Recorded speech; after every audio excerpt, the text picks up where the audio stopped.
Yeah, I see, Keith, you're talking about worries and anxieties. That's just reflexive conditioning. That happens, with a life lived and fueled by the belief in separation. That conditioning will naturally happen. There's plenty of anxiety here in the conditioning here because I've spent most of my life believing that I was this unit or something, trapped inside the unit, that I believed I was a separate self, separate to life. And so whenever that anxiety comes, that it's very common to experience a lot of this really difficult emotional patterning in post-awakening because all of this stuff comes up to the surface to be clarified and looked at. It's like, okay, true nature recognized itself. Now this is all this stuff to see through. This is all this stuff that you've been believing about yourself. These are all the stories that you've been believing about yourself. And so it doesn't feel pleasant. I'm not suggesting that it does, but it's actually part of life's self-clarifying process. It's a very natural movement that it's actually doing out of love for itself. So yeah, I guess my advice would be to meet that experience with one inquiry, saying, well, who is it that's unsafe? Or, is it really true that there's a Keith here? Is it really true that I actually feel like I'm separate, given that there isn't a Keith and that there's only awakeness? Is that actually in my experience? Because we believe in individuality, we believe in separateness because we don't investigate it first. That's just the default. But when we look, see, well, okay, what's actually my experience? What is actually the experience here? Is it true that is my experience as whatever I am, that I'm separate? Or does it just seem that way because I'm asking that question or seeing from the lens of the character, the lens of someoneness, Keithness, Boness. I mean, as the the nickname conveniently provides, bonus is a bonus. It's not necessary. It's just an extra overlay onto what is. So it's not actually. It makes us feel more unsafe to believe in separation than it does to let go of that tendency, to see through that tendency. From the perspective of the mind, it needs belief. It needs awakeness to believe that it's something permanent, that it's here as a discrete entity. It needs that because it's transient. It constantly moves with this motive of appearing to be real. And so, from its perspective, safety can only happen once belief in separation is cemented. Safety can only happen if awakeness believes that it's actually something separate, because then the story of Keith can continue. But,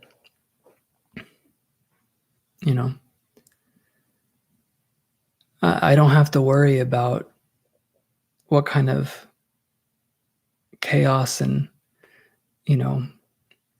problems the Prime Minister of America is causing all over the country, because there isn't a Prime Minister of America.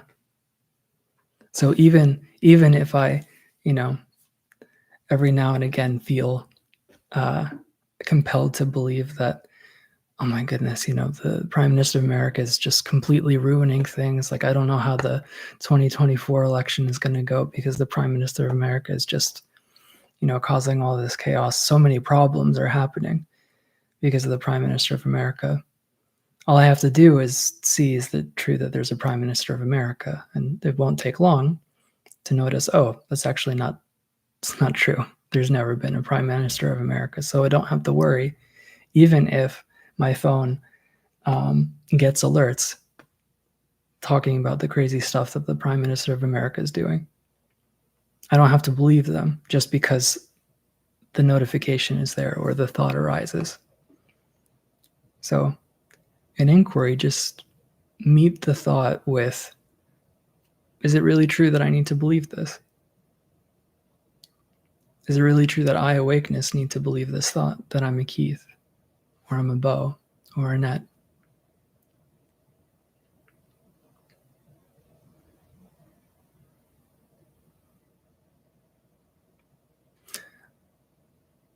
Yeah, no, that makes sense, and that is the default.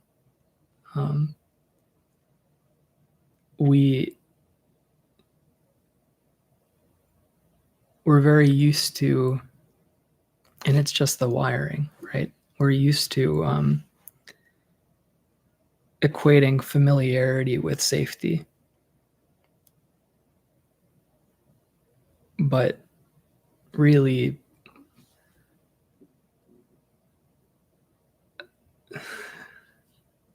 familiarity, all that is just a perpetuated story in the background. And if that's causing more suffering than comfort, then it may be worthwhile to see, is it true that that it's actually helping. So the sense of control, I mean, who needs to be in control? It,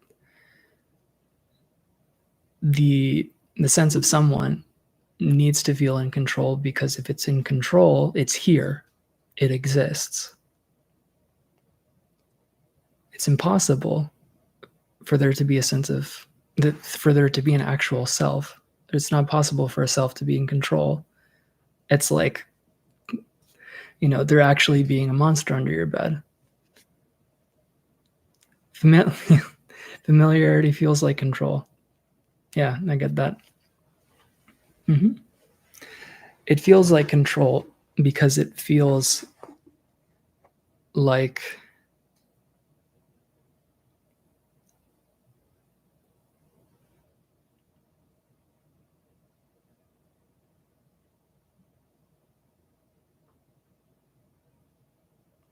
there's safety in being the one that life is happening to and for.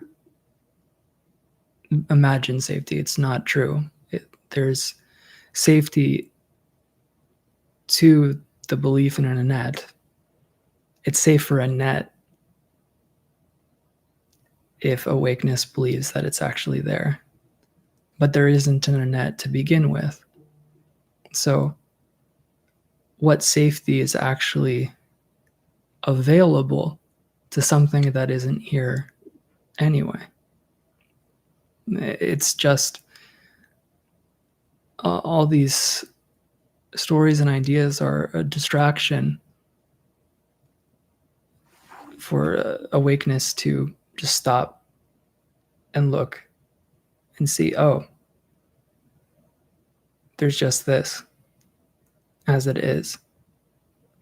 This is already whole and complete. This is already fine as it is. In the felt sense of this, there's just this okayness. If it doesn't feel that way, that means we're preoccupied with the thought. And I'm not saying that it always feels peaceful or anything like that, but I just mean that if that angle of things isn't accessible, then we're paying more attention to the story than we are the actual felt sense of experience. We're paying more attention to our thoughts about experience rather than the felt sense of experience. Yeah, that's right. It's a defense mechanism. Yeah, fear, guilt, shame, all those patterns come up when that sense of someoneness feels threatened. Like, oh, the jig is up, you know. The emperor isn't wearing any clothes. So it's understandable. It's innocent. You know, just like a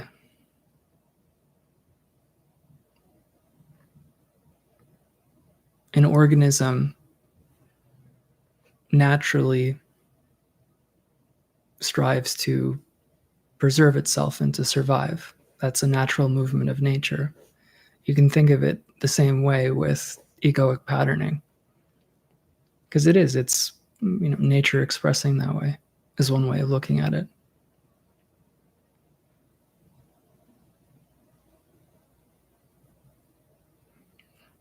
Yeah, exactly. That makes a lot of sense. Because when we return to the sense of being, we're returning to, we're remembering home. We're returning attention to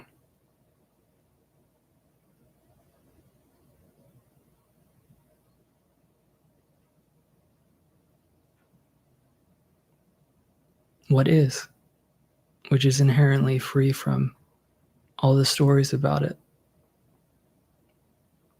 We're returning to the inherent freedom that we are, the indivisible, spacious aliveness that we are, that isn't actually ever captured or defined by the ideas that the mind spews. So it makes sense that it would help anxiety.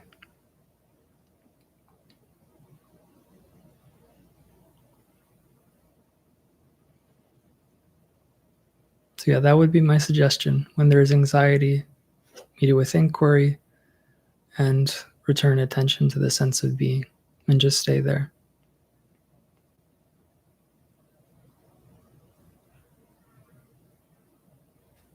And recognize that it has to be the sense of being that's returning to the sense of being or remembering the sense of being.